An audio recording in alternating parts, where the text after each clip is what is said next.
Hello, welcome back to the channel. If you're new here, my name's Neil. This channel is all about building camper vans and living the van life.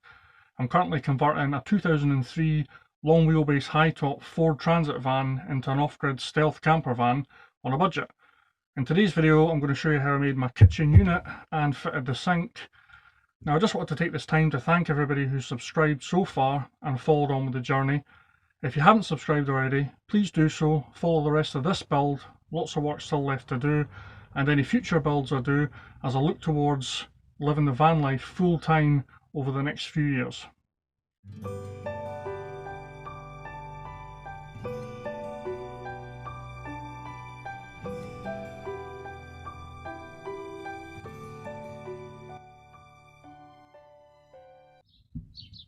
Now what I've done when I was making the frame, it's basically just a box section on the front, a box section on the end, and the same on that end. There's nothing on the back.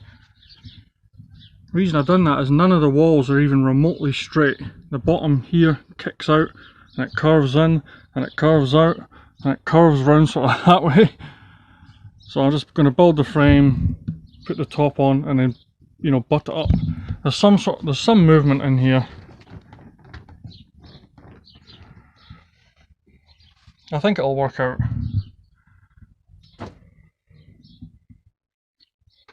Well, I guess we'll see when I put the top on. Still unsure what I'm going to use for the top. Probably furniture board, maybe even just a sheet of MDF. And I'll just paint the whole thing gloss white. Not entirely sure yet. We'll see.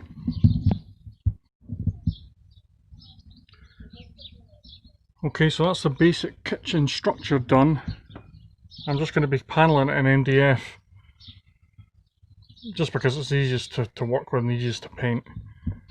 At this end I've drilled a couple of holes for some light switches, USB panel, battery monitor, and in all the screw holes and all the joins I'm going to be using car body filler to smooth them over so the effect to finish is sort of like one piece. You won't see any joins in the wood. That's the plan anyway. Okay, this is what I'm going to be using for a sink. It's just a stainless steel bowl that I had. Now the hole for the waste trap is approximately, it's about 40 millimeters. And I don't have a 40mm hole saw, I have a 28mm one. So I'm going to drill a 28mm hole and then hopefully use a file to get it to the right size. That's the plan anyway, so we'll see how this goes. There we go. Not the neatest job in the world, but I'm pretty sure it'll be watertight when it's all done.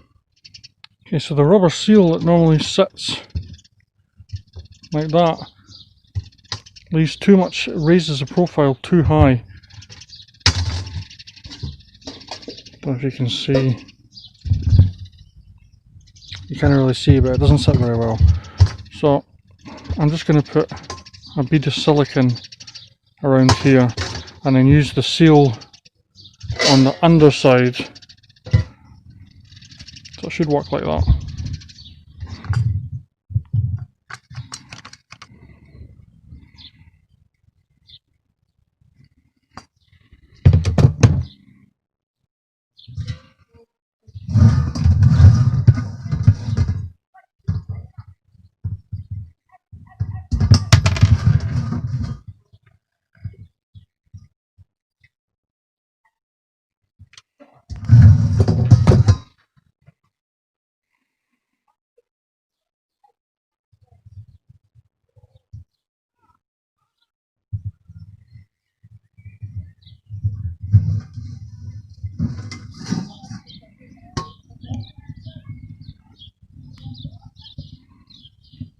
That should do it. I'm just going to clean this up and let it dry. Okay, so for the kitchen top I just used a sheet of MDF. Now I still don't have a jigsaw, so I drilled multiple holes, then used a hacksaw blade by hand and then finished off the edges with a file. Now the sink's in, the next job will be to mount the water containers underneath and mount the tap. I've actually done a separate video showing how I wired in and installed the 12 volt submersible pump and the micro switch tap. So I'll leave a link in the description to that video. It's only 5 minutes long, it's just a quick video showing you how exactly I've done it. There we go, one water supply.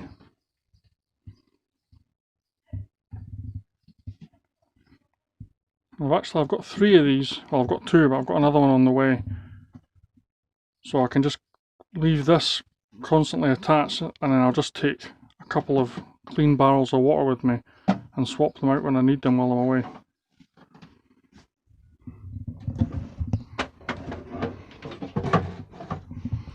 And they're just going to sit down there.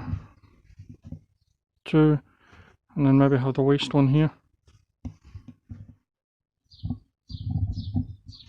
Okay, so that's the barrel strapped down. What I did, as you can see, I just screwed a block of CLS timber to the strut, or to one of the main metal beams,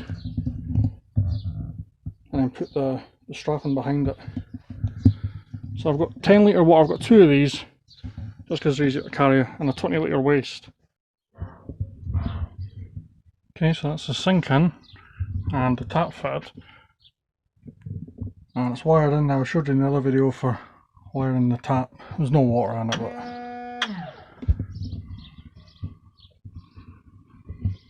what I've done on this back part is, when it's pushed against it, it doesn't really sit level, just because it bows in and out. And so I had some of this, I don't know what it is, just some sort of MDF skirting board that I was going to use to make a surround for a home cinema screen. So I'm just going to glue and screw this bit on the back just so it neatens up that gap.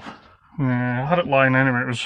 I've got about 10 metres of it in sections underneath my couch. It's been there for about a decade, so I'm going to use a bit of it on this. I actually think it looks quite nice, but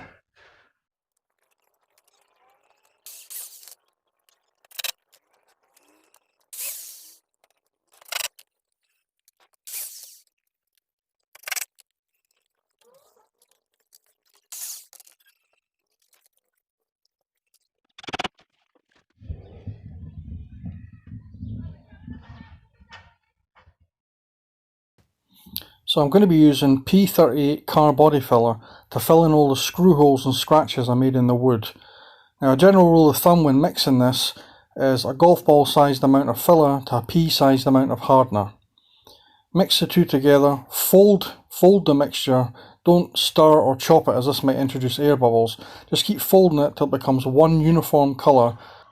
Now that you've got a nice, smooth, even consistency, it's time to start applying the filler to any screw holes or scratches you might have.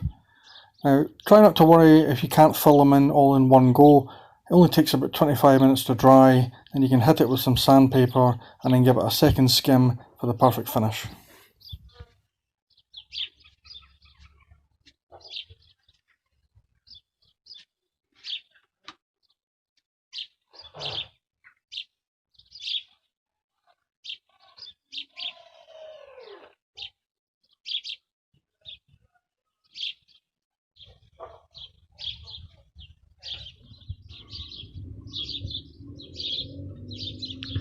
Okay, I'm going to let this dry for 20 minutes and hit it with some 100 grit sandpaper, and then we'll see what areas need a second layer.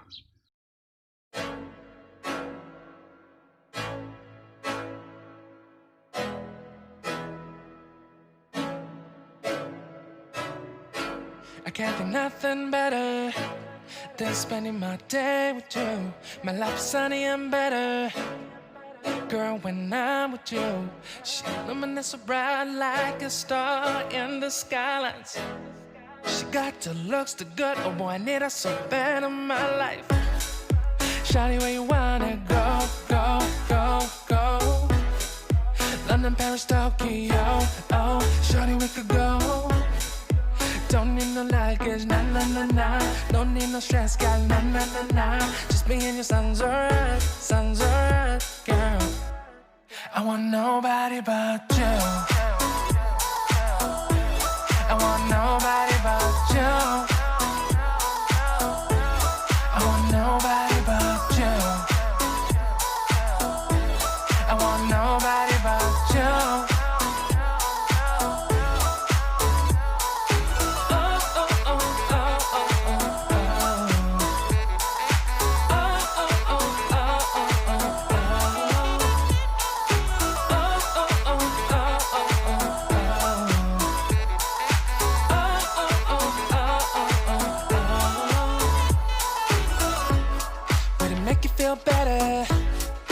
save the songs for you when you feel down and bitter. Shawty, I'll be there for you. We'll be like Bonnie and Clyde, how we everybody else, you and me against the world, girl. You'll be my B, I'll be your J, yeah. We'll be so dangerous in love, girl. Shawty, where you wanna go, go, go, go? London, Paris, Tokyo, oh. Shawty, we could go. Don't need no luggage, nah, nah, nah, nah. Don't need no stress, got nah, nah, nah, nah. Just me and your songs alright, girl. I want nobody but you. I want nobody but you. I want nobody but you. I want nobody but you.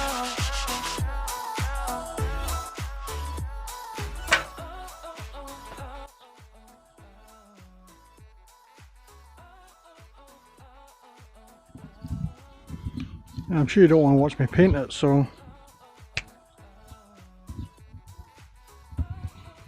okay, that's how it looks.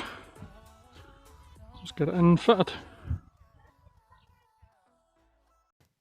Okay, so that's the kitchen unit in, screwed down, so it's not going anywhere. Taps wired back in, all the electrics done. What I'm going to do now is just put a bead of silicone around the top of the sink to hold it in place, make sure it's watertight. And then I'm going to run a bead along the back of this small sort of splashback here, just to stop any water ingress.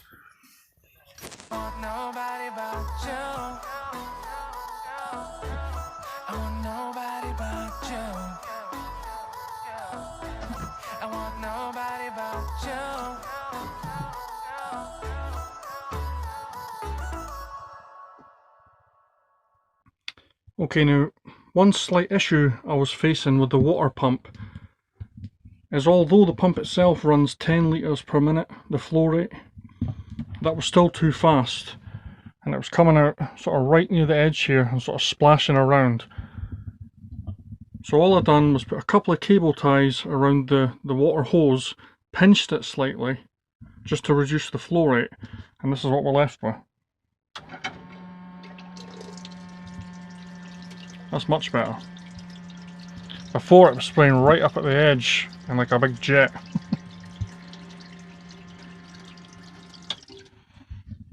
So that was a nice easy fix. I also added a thermometer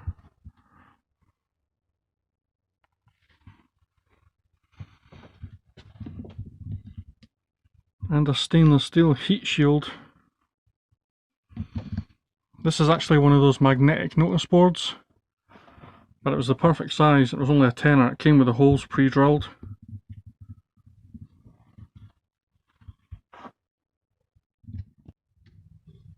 Okay, so I'm installing some under counter LEDs. There's little, I don't know if you can see, but I left little 30cm gaps. So I apply these little LED strips so the glow will come out from under the cabinet. Should create a nice little effect.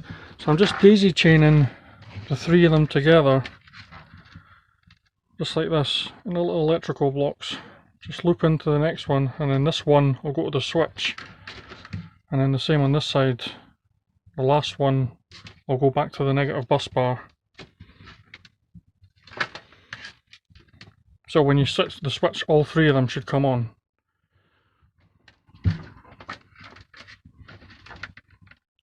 I just use these little chalk connectors. Yeah, I've ran out of the butt joints, the insulated terminal, so I'm just using these. Put a bit of heat shrink around them. So let's get these wired in and see if they work. Let's quickly show you my lights.